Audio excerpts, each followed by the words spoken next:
For those of you who don't know me, my name is Elena Matlack, and I co-chair the corporation with Catherine Chapman-Stemberg.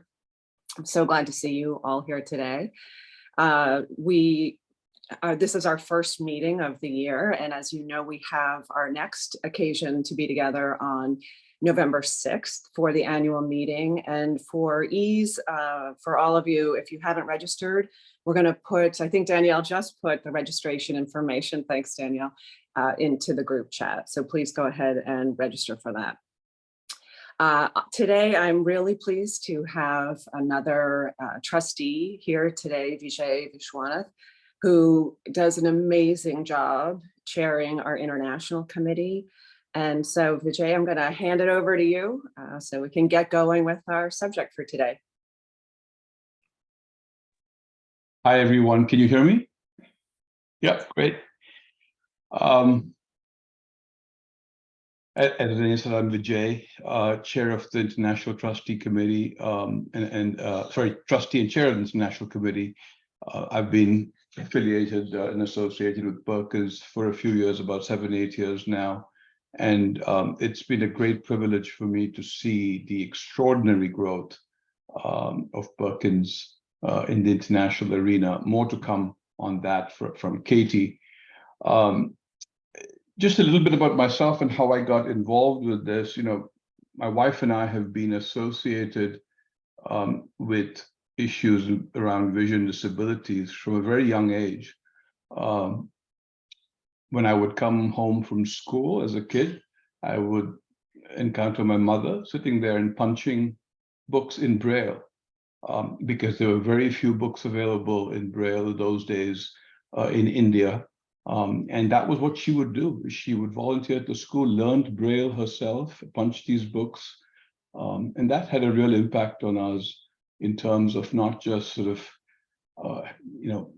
giving money, for example, but actually being associated and making a difference. My wife's father ran several companies in the vision area. So my wife and I have been very interested in this, interested is probably the wrong word, have been wanting to support this area for a long time. So when Perkins came around a few years ago and asked if we would be willing to be associated with them, it was an absolute honor to do so. And we started getting involved with helping pilot the India program, which, as you will hear from Katie, is now a big portion of what we do.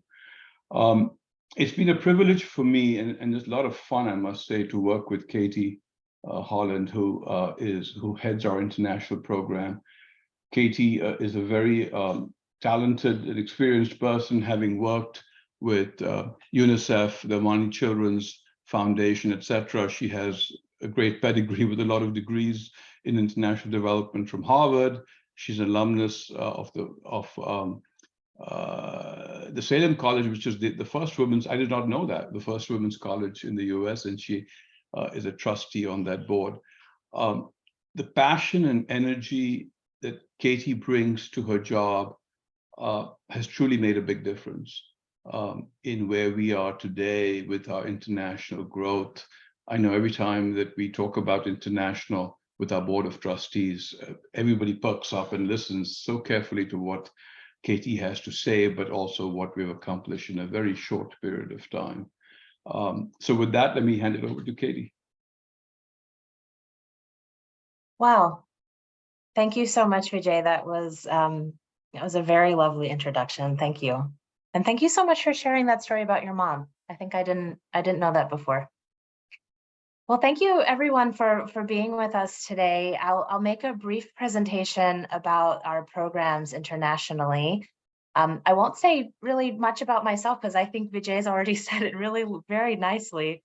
Other than just to say I'm really grateful to be with you today and for the opportunity to share a little bit about what we're doing for children outside of the United States.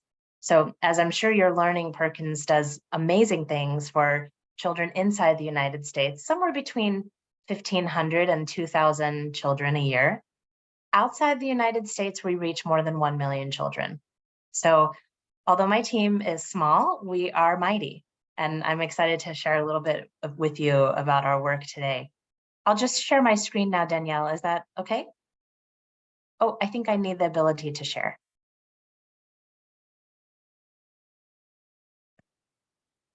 See if we can make you a co-host. Okay, got it. Got it. Okay. Perfect. Okay, can everyone see my screen? Great. Yes. So what my goal today is to give you an overview of our international programs. I'll try not to go too fast, but I'll try not to go too slow. So our idea overall is that every child can learn anywhere. And if you've spent some time around Perkins by now, you've probably heard us say that more than a few times. It's something we believe very deeply. And where Perkins really comes into all of this is this know-how, this very practical experience in how to prepare children with disabilities for the future. So around the world, there are 240 million children with disabilities. That's 10 million children for each of the 24 faces you see here on the screen. That's a lot of kids. So we have a big job ahead of us.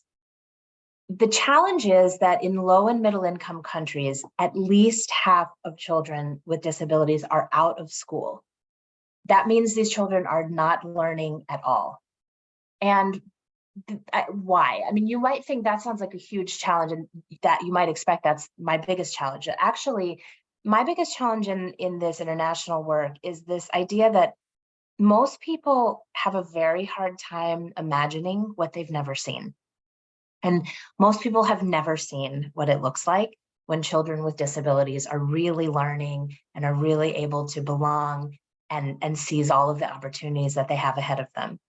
And the amazing thing about Perkins is we've never had a problem with that. So this is a photo of students at the Perkins School in the 19th century. We have always known that every child can learn. That's why we were the first school for the blind in the United States and the second in the world. And about 100 years ago, on the screen now, you see a photo of Anne Sullivan and Helen Keller. So this is what teaching for children with disabilities looked like back then. Anne Sullivan is known around the world as the miracle worker. The learning and the teaching that she learned as a Perkins trained teacher unlocked learning for a very special little girl named Helen Keller, who went on to become a very special advocate and leader in the world. Well, today, learning and teaching doesn't look that much different. We still have Perkins trained teachers around the world unlocking learning and opportunity for children with disabilities. We know that as this ripple effect continues to expand, we can reach more and more children. And in fact, today we do have programs in 16 countries around the world. So I'm going to tell you a little bit more about those 16 countries now. But before I do, I want to make a very important point. There's only one Perkins school. So you might think that, oh, I'd love to go to Indonesia and visit the Perkins school there. You won't find one. And we're very, very proud of that, because Perkins has always worked hand in hand with local partners and fellow educators, sharing what we know to help people do what they're doing and do it better and reach more children. We have never traveled around the world planting Perkins schools. We've always been in a community of educators and families, sharing what we know and building up locally led solutions. I think that's a very important point, and it's something that makes us very special and different from some other organizations who are now trying to sort of shift and be more locally owned. In our international programs, this has always been our approach. So who are we today? We have programs in 16 countries. My team is a team of more than 50 global experts all around the world. And last year, we reached 1.2 million children. Now, Vijay and I talk about this all the time in terms of what is our methodology, how do we measure that number? I would be very happy to talk to any of you more in detail. But the reality is that through our various ways of working, training teachers, working with families, working in schools, this year we're reaching more than 1.2 million children around the world. So today I'd like to share with you what are my 3 goals. First of all, in general, our vision and our reason for being is to reach more children. So 1.2 may seem like a lot, but as I said in the beginning, there are 240 million children with disabilities around the world. So We have a lot more work to do. This year, my 3 big goals to get us further in our work of reaching more children are these. One is to do better and make more progress on aligning our global strategy, and I'll talk more about that in a moment. 2 is to continue to mobilize funding. This is how we can put more fuel in our tank and reach more children. And I'll talk a bit about that as well. And then finally is to continue our contribution in sort of our one Perkins approach to global impact. So let me start with our global strategy. We call it our model program strategy. And the idea here is that all children belong in school. So what I'm showing on the screen now is a triangle that is where there's arrows pointing to the top, which is the school at the top. And that is this idea that every child really belongs in school. Now, for kids with disabilities, we know that the community and the family are an absolutely important part in helping children get to school and helping them stay in school. Many schools around the world do not have the resources, teachers do not have the expertise to understand what children with disabilities really need in order to learn. So community centers and resource centers can become an important part of supplementing that expertise. Families with the skills to help kids reinforce at home what they're learning in school. And Perkins coaching and training happens in all 3 of those spaces. I'll just read the words on the screen which describe our model program strategy. We say, we support public schools to measurably improve the quality and accessibility of learning for children with disabilities. And together with local partners, families, and communities, we coach these schools to model and teach best practices to more schools, making education more accessible for all children. Let me talk a little bit more about how that actually works in practice. Well, first of all, because we're talking about working in public schools, not always just small community programs, but really focusing now on public schools. This is a key part of the strategy because in every country, the way to get to scale and reach most children is working through public schools. Our work starts with a formal agreement with a school partner. Now, it says NGO or government here because in some countries, public schools are run by state governments, like for example, here or in Mexico. In other countries, you have large nonprofits that are also part of delivering public education. But in any case, to go into a school, just like anywhere, you can't just walk into a school and start training teachers. It has to start with a formal agreement with the school partner. Second, we carefully select the schools. Now, some people would ask me, oh, well, didn't you want to start in the worst school because there's the most need? Actually, because of what I said earlier, that most people have a very hard time imagining what they've never seen, what we really need is to have more models of what works. So we carefully select schools where we have a motivated partner, so we know the principal and the teachers want to learn, want to improve, where we can see that that school is already really on a journey of improvement and wanting to make school more accessible. Those are the schools that we choose because we want to have some quick wins and more models of quality. Once we're working in the school, it's a 3-step process. We do a baseline assessment using standard quality indicators that we've developed over 200 years of doing this work. We measure where the school is in terms of quality across about 7 domains. We agree with people on a comprehensive action plan for quality improvement because this is work that we want to see progress against those indicators. Then we do a year-long program of coaching and mentoring. That means training curriculum, working with teachers, administrators, and families. It means supporting the school on strategic planning, leadership development. And then at the end of the year, we go right back up to the top with another assessment against those same set of indicators to see how far we've moved the needle in that year. And we make a new action plan for the following year.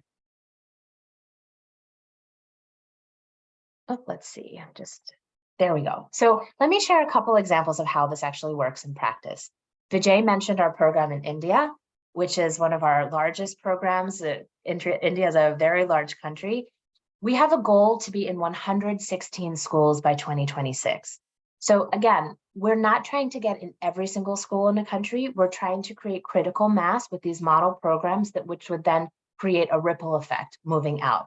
And you can see in this map that we have an ambitious goal to be in many states of this very large country that we work in partnership with universities to do some of the teacher training, that we also have local advisory councils. Actually, I was meeting with our India Advisory Council this morning before joining you all, and that we're also doing other things on the side, like, for example, trying to share extra things on our campus with the world. Some of you may be familiar with our Adaptive Design Center on campus, where we're building furniture and adaptive furniture in low-cost materials.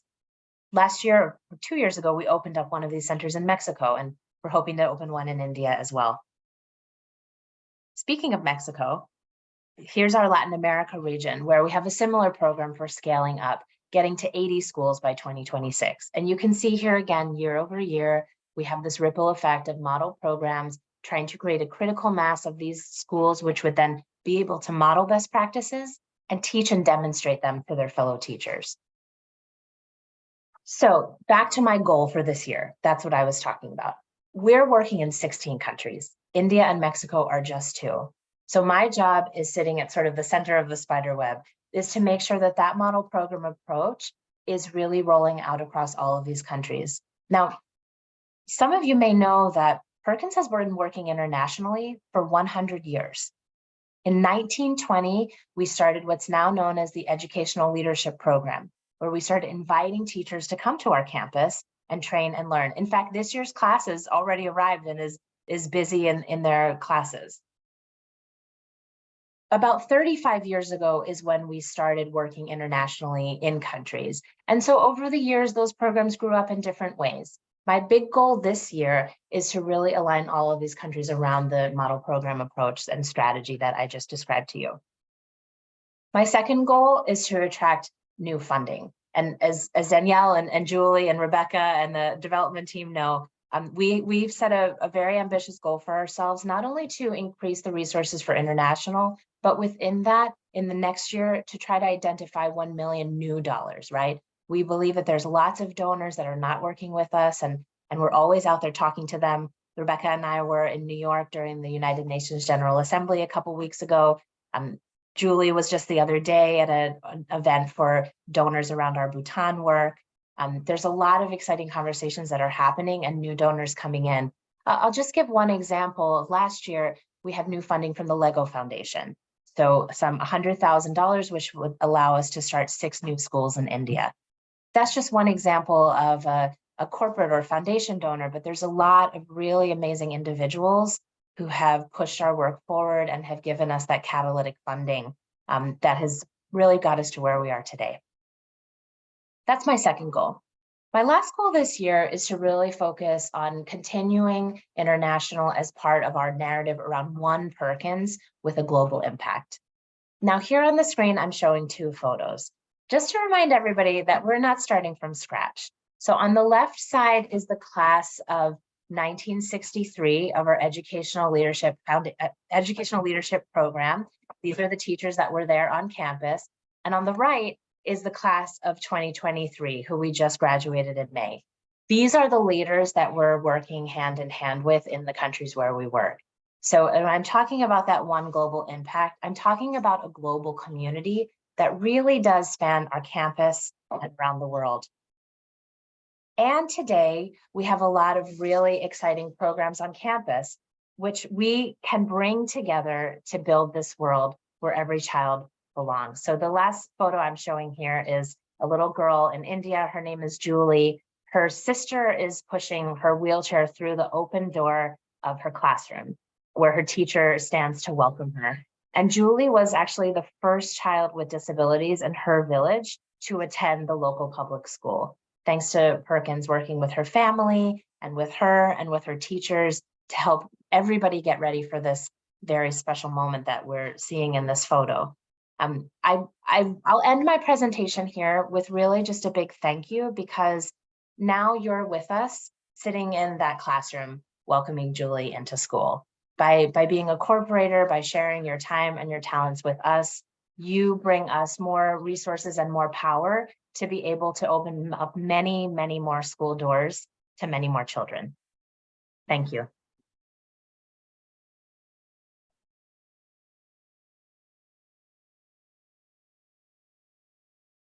Thanks so much, Katie. That was fantastic. And I think a really good overview for our group. I would welcome folks to ask questions now. You're welcome to put them in the chat. If you'd like to raise your hand, you can speak out. I think we have a small enough group to manage that. Whatever you're comfortable with.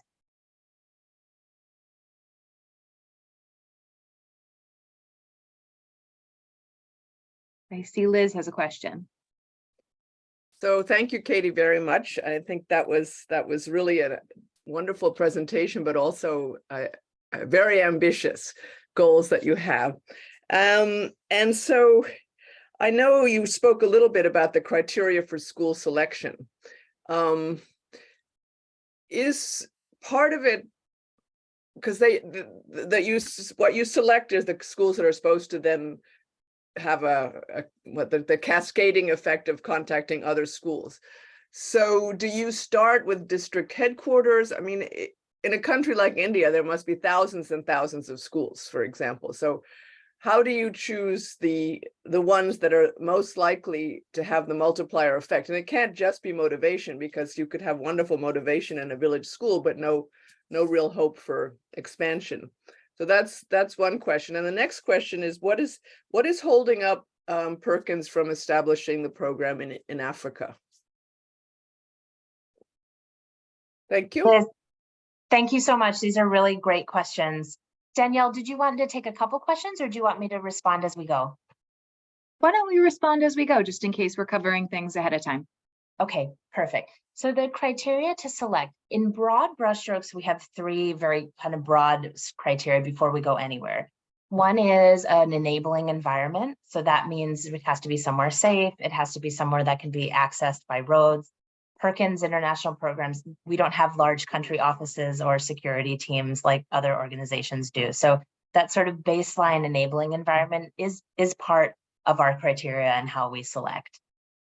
Second, we have to have resources to work there. So there's a lot of places where we would love to be working, but we simply don't have the funding to do so right now. And that's part of the answer of why we're not currently working in Africa. The third criteria is that motivated partner that I spoke about earlier. So a school that really wants to do the work, where the principal and the teachers are motivated to take on more training, because of course, in just about every school, teachers are already very overworked and usually underpaid. So it's not every school that is excited about doing more training and trying to improve, actually. But broader than that, and more specific to your question about the ripple effect and how do we translate motivation into change, a lot of that comes in with the original formal agreement with the partner. And usually it's the state government. So we would sign an agreement with, for example, in Mexico or Argentina, the state secretary of education, which would already say, okay, yes, within the state government strategy, we want to formally say we want to improve the quality of schools and the quality of learning for kids with disabilities. And so then they would agree with Perkins that we would go and have the final selection on the schools. Usually the government would suggest schools, or if it's a nonprofit partner, they might suggest schools, but we retain the ability to select. And I think, Liz, a big part of this is just having done this for a long time. I kind of tease my team a little that they have this ability to sort of go in and say like, okay, this is the one where we want to work. It's something about kind of an open-mindedness of the administration that they know, they wish they could bring in more kids with disabilities. They just don't have the capacity, because not every school is that excited about bringing kids with disabilities, and for various reasons. It's something about, I think, the motivation or the kind of like the spirit of the team and the school. Like, is this a group of teachers that in general is up for training, is up for improvement? And it's also for us in conversation with the government, let's say, of what is the role of the school in the community. So certain schools are already regarded as, let's say, leaders or places where other schools are open to learning from. And so that might be part of the conversation. It's very bespoke right now, that selection process. And that's something that we're really thinking about in terms of scaling up, which is why, for example, in India, we're starting to partner also with large education nonprofits who have already a set of schools where they've already selected and are already doing teacher training. They just know they don't have expertise on specifically training and mentoring teachers to work with kids with disabilities. And so they bring us in with that expertise. So that's, I think, to the selection question. The question about Africa. So we have traditionally had programs in Africa for many years, in Ghana, in Kenya, in Uganda, in Tanzania, in Malawi. I'm sure I'm missing a few. Not in Francophone Africa. I personally think maybe that's because there wasn't anyone at Perkins who spoke French, but I could be wrong. In any case, Africa is a region right now where we don't have funding to work. And I'm working really hard on changing that because there's a huge need in Africa. The challenge is because there is such a huge need around education in general, sometimes it can be that sort of old conversation around, oh, well, we'll get to the kids with disabilities once we get to everybody else. And so that's part of the space that we're navigating in Africa. But more and more, we're starting to have those conversations. I think most probably we would start to go back through Kenya, but that's something that I'm really still working on.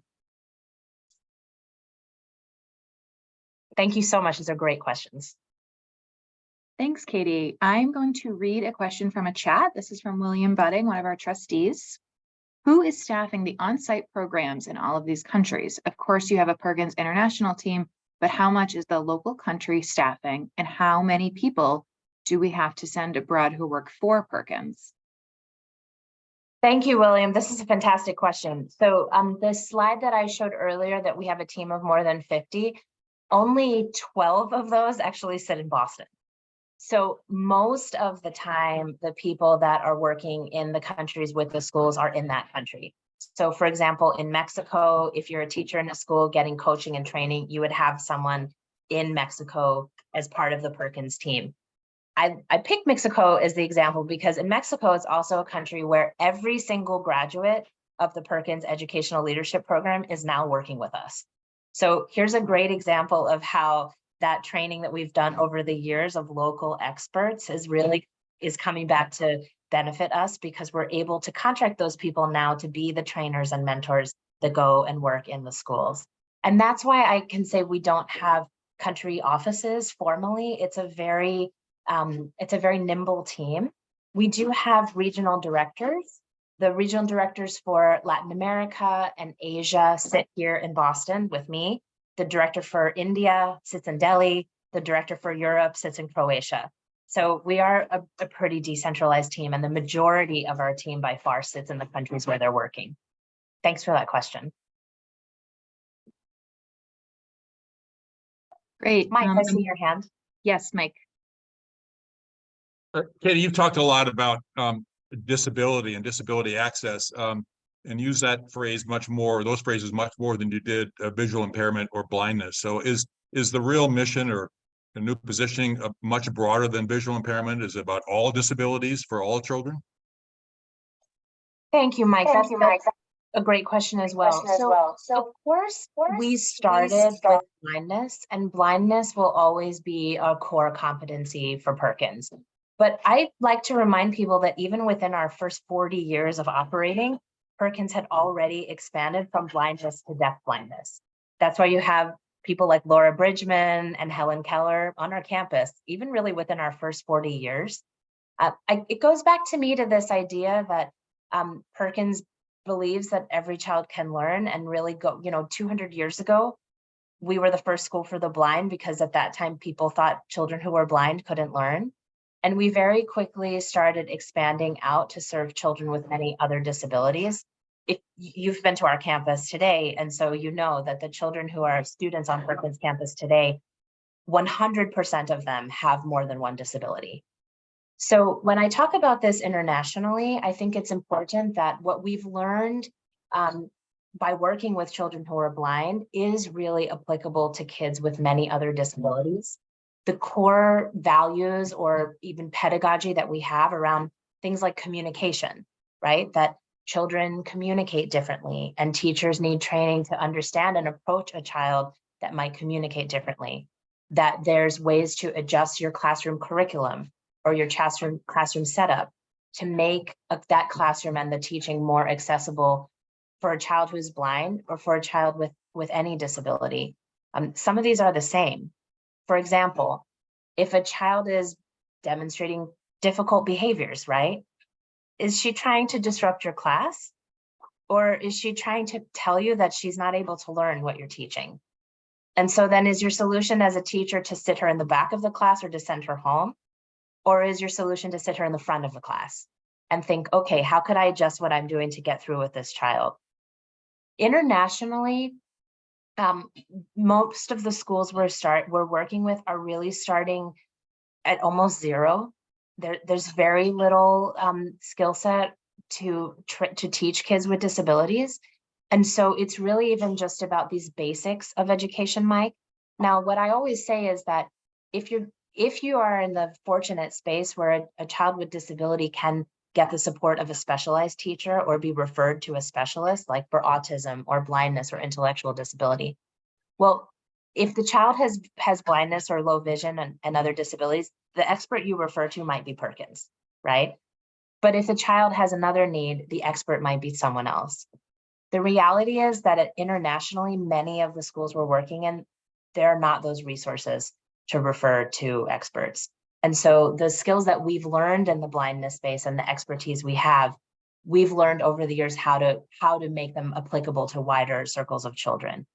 Of course, a story that I just heard recently, my Gloria Rodriguez-Gil, who some of you know, who leads our programs in Latin America, was visiting a school and seeing, what the teachers were doing, and noticed a child who she could tell by the movement of his eyes had low vision. The child hadn't been noticed before. So we'll always bring that extra expertise around low vision and blindness, and we'll always have that extra sort of level of support for those children. But what we're really realizing today is that the skills we have are applicable to a much wider circle of students, and that we can move out of some of the traditional, very blindness specific conversations we've had and move into broader conversations about accessible education and inclusion, which is where there's more of a need for the expertise that Perkins can bring to the table.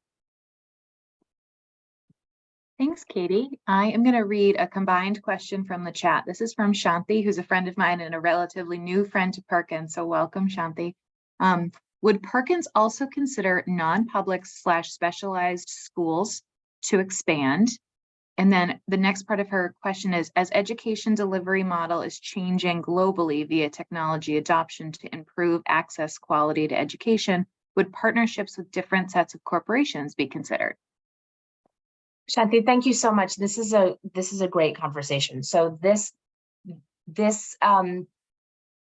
reality that there are children in many different kinds of spaces is exactly the reality where we work.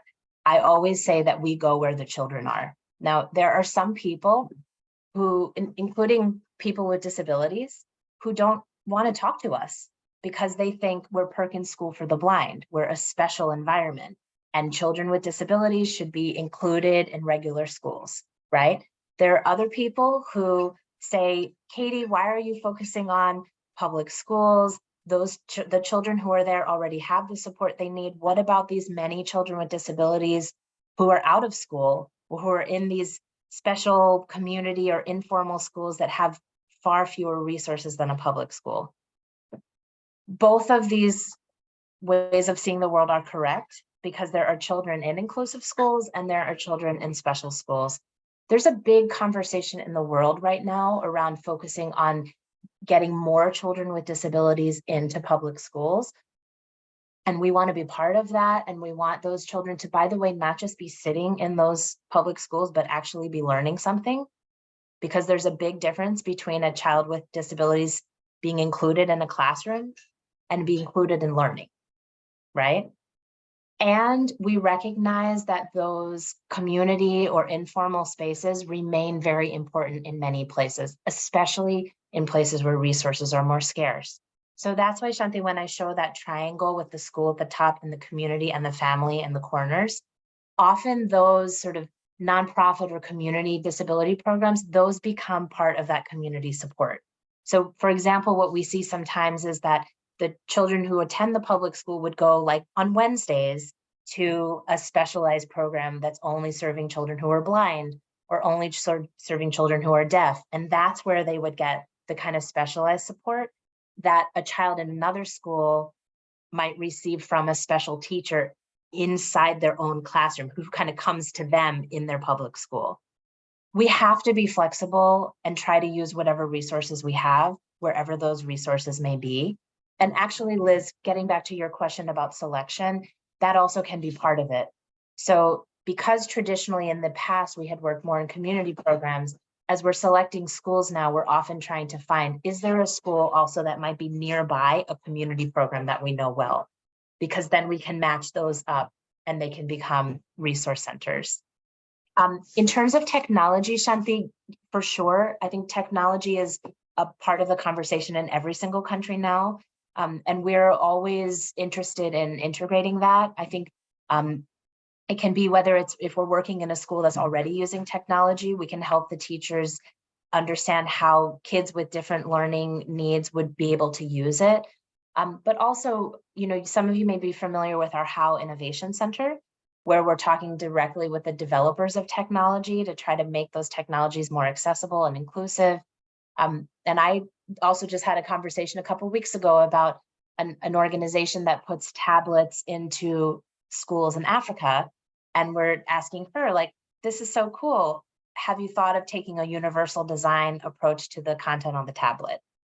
Even something as simple as making the images on the screen high contrast, like high color contrast, or making them move slower can help make the content more accessible to more children. So for sure, I think the thing that I do believe is that there's a lot of conversation about technology and even assistive technology for people who are with disabilities.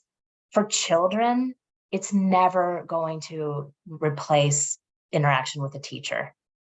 It has to complement.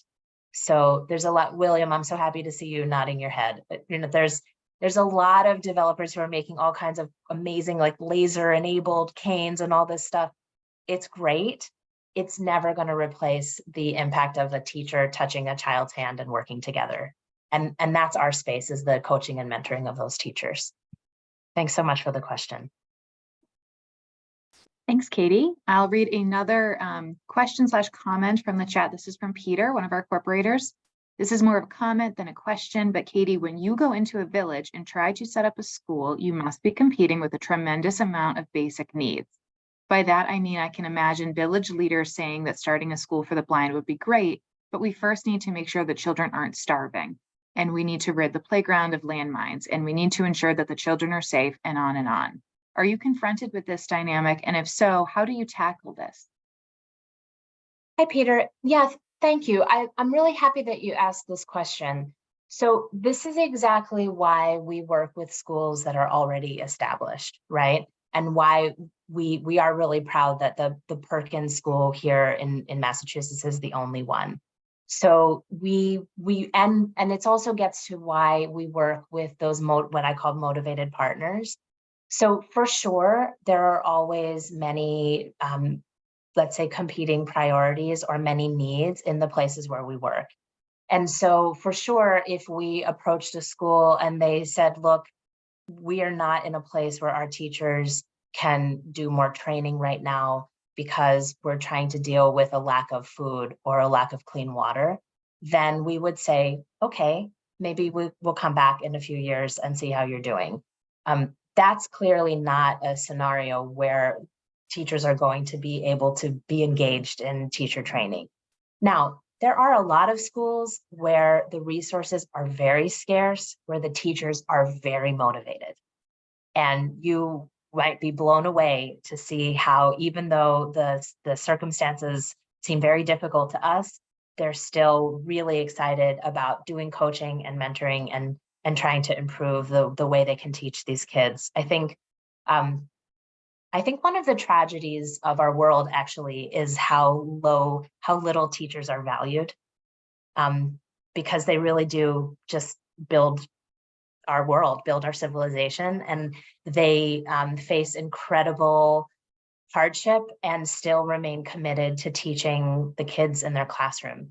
But to your question, Peter, there are times, yes, when the challenges of the context are just too great.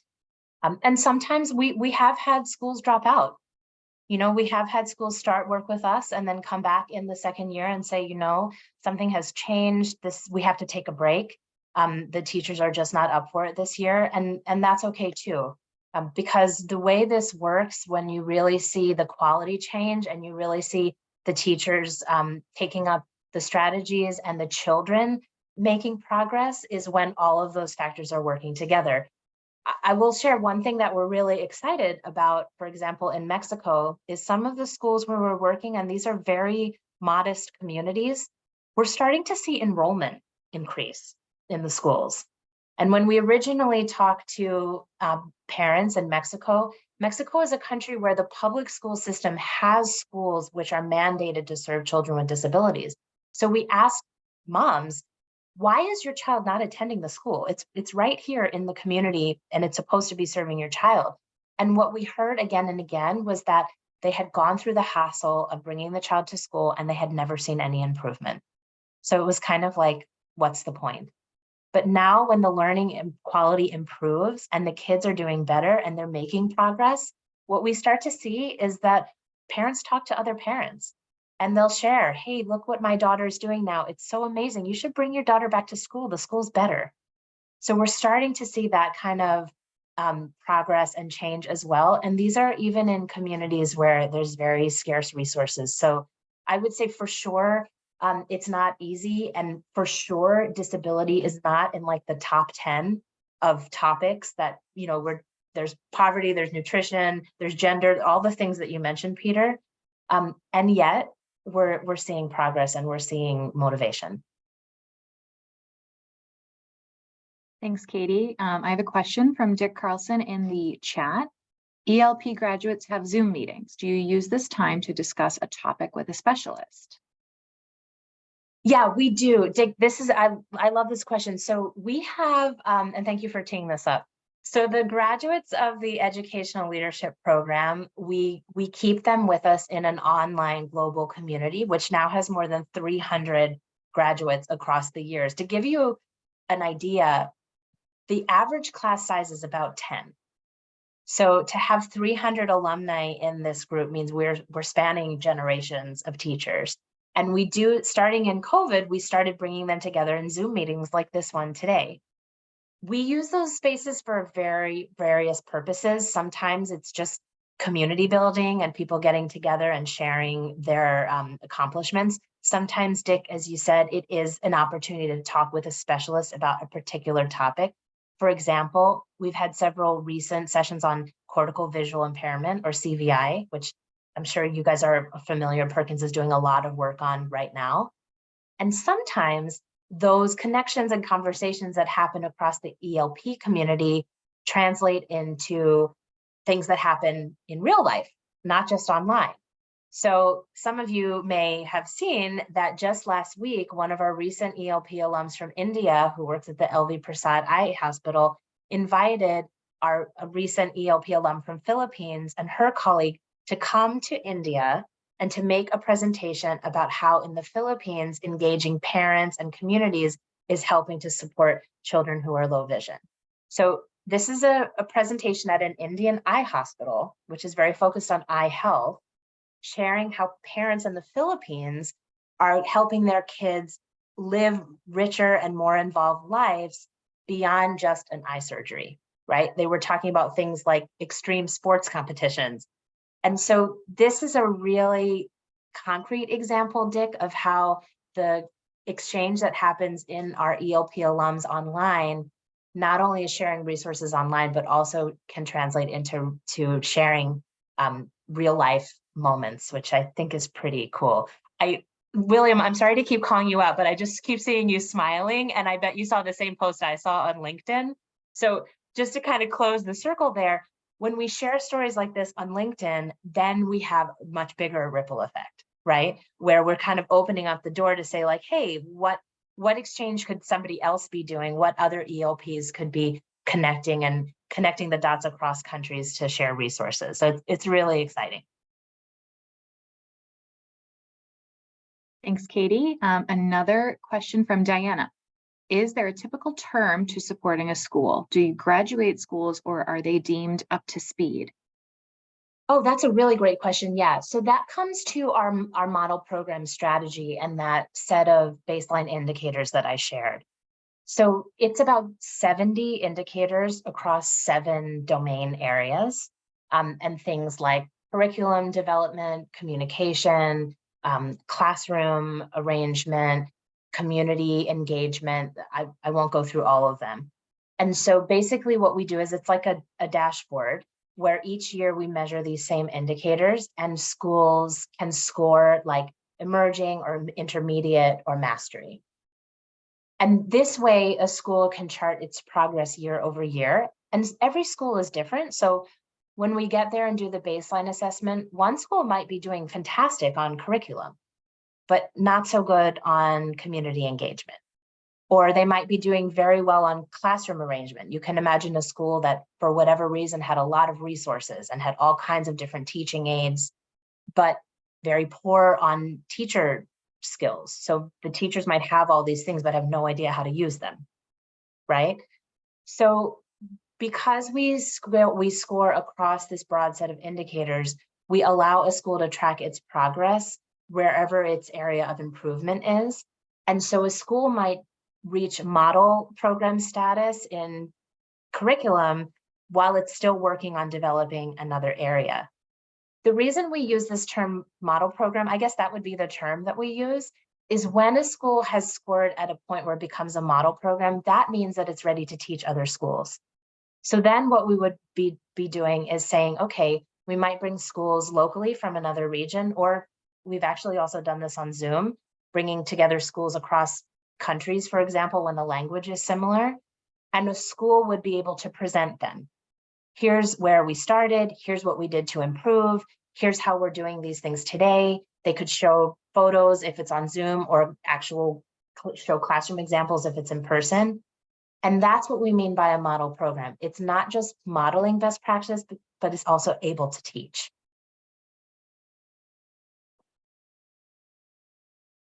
Great. Well, I'll ask once more if anyone else has questions. And if we don't, I think we'll pass to Vijay to wrap up.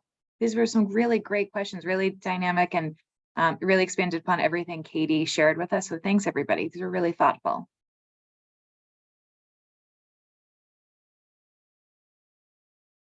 All right, why don't, Vijay, if you don't mind wrapping up, we'd appreciate it.